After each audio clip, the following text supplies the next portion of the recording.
नगर परिषद आणि नगरपंचायत निवडणुकीसाठी अर्ज मागे घेण्याची मुदत संपली। बंडखोरांना थांबवण्याचे राजकीय पक्षांसमोर मोठं आव्हान। अनेक ठिकाणच्या लढतीचं चित्र स्पष्ट।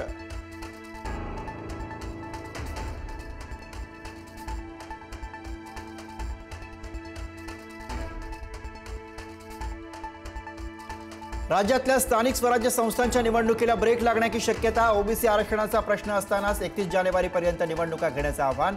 निवडणूक आयोग निवडणूक घेण्यासाठीच्या तारखेची मुदत वाढवून मागण्याची शक्यता।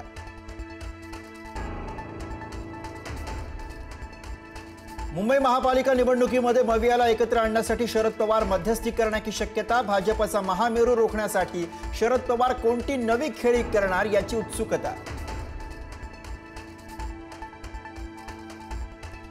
मनसे सोबत जाण्यास काँग्रेसचा विरोध कायम। द्वेषाचं राजकारण, मारहाणीची भाषा करणाऱ्यांसोबत न जाण्याची आमची भूमिका। समविचारी पक्षांना सोबत घेऊनच निवडणूक लढवणार, वर्षा गायकवाडांचं वक्तव्य। उद्धव ठाकरे काँग्रेसला सोबत ठेवून महाविकास आघाडी कायम ठेवण्यावरती ठाम। फाटाफूट झाली तर दोघांनाही तोटा होईल असं उद्धव ठाकरे यांचं मत। ठाकरे काँग्रेसच्या हायकमांडच्या संपर्कात असल्याचीही माहिती।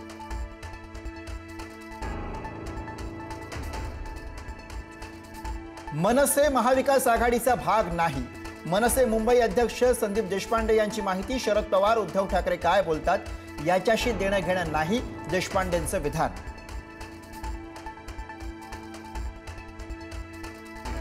भाजपचा मुंबईमध्ये 100हून अधिक जागा जिंकण्याचा अंदाज। भाजपच्या अंतर्गत सर्वेक्षणामध्ये महायुतीला बहुमत दिसत असल्याचा निष्कर्ष। भाजपकडून महायुतीमध्ये जवळपास 150 जागांची मागणी होण्याची शक्यता। येत्या 6 महिन्यांमध्ये यशोमती ठाकूर भाजपत दिसतील। यशोमती ठाकूर भाजपत जाणार ही काळ्या दगडावरची पांढरी रेघ। आमदार रवी राणांचा खळबळजनक दावा।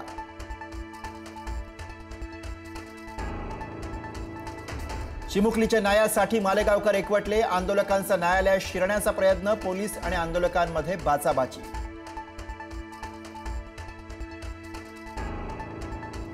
छत्रपती संभाजीनगरमधील छत्रपती शिवाजी महाराज संग्रहालयाला निधी देणार।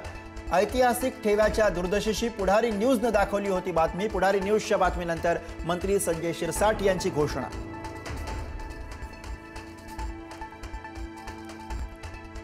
पुण्यातल्या मुंडवा जमीन गैरव्यवहार प्रकरणी पॉवर ऑफ अटॉर्नी देणाऱ्या 275 जणांची चौकशी होणार। काल आर्थिक गुन्हे शाखेकडून शीतल तेजवानी यांची चौकशी, तर निलंबित तहसीलदार सूर्यकांत येवलेचीही चौकशी।